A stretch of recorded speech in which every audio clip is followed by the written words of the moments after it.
नमस्कार, स्वागत है आप सभी का सारा सच पर। मैं कोमल पवार हाजिर हूं नई खबरों के साथ। तो चलिए खबरों का सिलसिला शुरू करते हैं। भारत में बढ़ रही पेट्रोल और डीजल के दाम और जीएसटी में हुए संशोधन के खिलाफ आज भारत का ट्रेड और ट्रांसपोर्ट संगठन दोनों ही हड़ताल पर है। उन्होंने भारत बंद का ऐलान कर दिया है। ये हड़ताल और ये भारत बंद की घोषणा व्यापारिक संगठनों और परिवहन संगठनों के कुछ अधिकारियों ने मिलकर की है। बता दें कि ये भारत बंद सुबह 6 बजे से शुरू होकर रात के 8 बजे तक लागू रहने वाला है। साथ ही कॉन्फेडरेशन ऑफ इंडिया ने जीएसटी में होने वाले संशोधनों की समीक्षा की मांग भी की है। साथ ही साथ बता दें कि जो जीएसटी में यानी कि गुड एंड सर्विस टैक्स में जो संशोधन हुए थे, ये उन संशोधन को मानने के लिए तैयार नहीं है। उनका कहना है कि ये सभी व्यापार के लिए प्रतिकूल है और परिवहन संगठन देश में बढ़ रहे पेट्रोल और डीजल के दामों के लिए ये भारत बंद आयोजित किया है।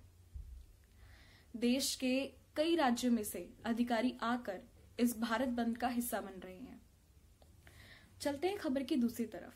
पेट्रोल और डीजल की थमी है रफ्तार। तीसरे दिन भी पेट्रोल और डीजल की कीमतें नहीं बढ़ी है, वो स्तर ही है।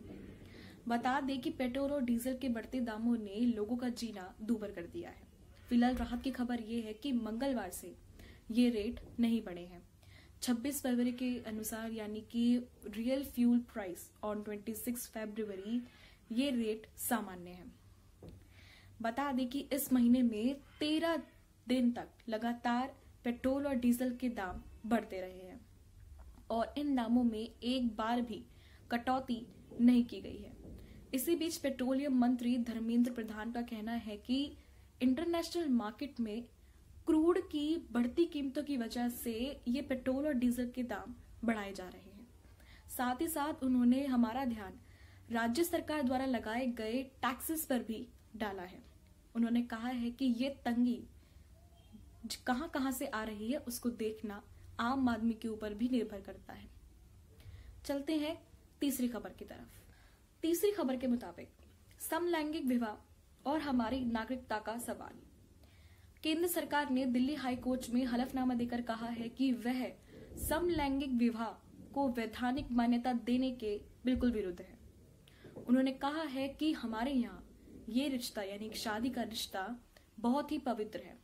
ये एक पवित्र रिश्ता है और तो और उन्होंने हलफनामा देकर कहा है कि इस रिश्ते को यानी कि स्त्री और पुरुष के इस रिश्ते को लोकाचार से मान्यता दी जाती है, इसीलिए इसे निष्ठा मौलिक अधिकार नहीं माना जा सकता है।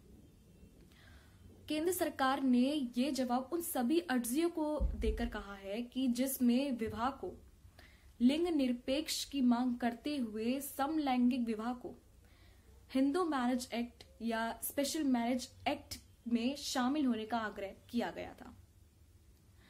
लेकिन सच बात तो यह है कि भारत में आज भी इस पर बात करना असुविधाजनक माना जाता है। चलते हैं खबर की दूसरी तरफ यानी कि चौथी खबर के मुताबिक पुडुचेरी में राष्ट्रपति शासन लागू कर दिया गया है। बीजेपी और उसके सहयोगी दल से सरकार बनाने का दावा पेश नहीं करने से बुधवार को कैबिनेट ने राष्ट्रपति शासन लगाने की सिफारिश की थी। बता दें कि नारायणसामी जो कि कांग्रेस मुख्यमंत्री रहे थे, उन्होंने अपना बहुमत वहां से खो दिया है और उन्हें वहां सोमवार को विश्वास मत परीक्षण देना था, लेकिन वो अपने पद से इस्तीफा दे चुके हैं। इसी बीच बता दें कि बीजेपी ने सरकार बनाने का दावा पेश नहीं किया। इसी के चलते लेफ्टिनेंट गवर्नर ने तमिलसाई सुंदररंजन ने राष्ट्रपति शासन की सिफारिश की थी, जो कि अब मान ली गई है और पुडुचेरी में इस वक्त राष्ट्रपति शासन लगा दिया गया है। चलते हैं खबर की दूसरी तरफ। अगली बड़ी जानकारी के मुताबिक देश में कोविड का कहर शायद वापस आ रहा है। एक दिन में 120 लोगों की मौत कोरोना वायरस से हो गई है और कोविड का नया आंकड़ा यानी कि एक दिन में 24 घंटे के अंदर अंदर कोरोना वायरस के 16,577 नए केस सामने आए हैं। जिससे देश में कोविड संक्रमितों की संख्या 1,10,63,490 के करीब पहुंच गई है। ये देश के लिए अच्छा संकेत नहीं है। हालांकि खुशखबरी ये है कि भारत का रिकवरी रेट और देशों के मुकाबले अच्छा है, लेकिन इसी बीच कोविड से मरने वालों की संख्या भी बढ़ रही है। इसीलिए जरूरी है कि सभी आत्मनिर्भर बनकर अपनी सुरक्षा करें। चलते हैं दूसरी खबर की तरफ। अगली खबर जुड़ी है नरेंद्र मोदी स्टेडियम से।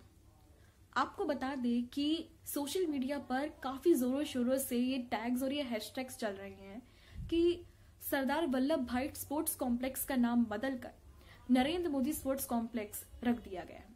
हालांकि इस बात में कितनी सच्चाई है उसका जानना जरूरी है। आपको बता दें कि सरदार वल्लभ भाई sports complex will have many stadiums. उसके अंदर बहुत से स्टेडियम्स आते हैं, जिसमें से एक है मुटेरिया स्टेडियम, जिसका नाम बदलकर नरेंद्र मोदी स्टेडियम रखा गया है। सिर्फ और सिर्फ एक ही स्टेडियम है जिसका नाम बदलकर नरेंद्र मोदी जी के नाम पर रखा गया है। सरदार वल्लभ भाई पटेल का नाम नहीं बदला गया है।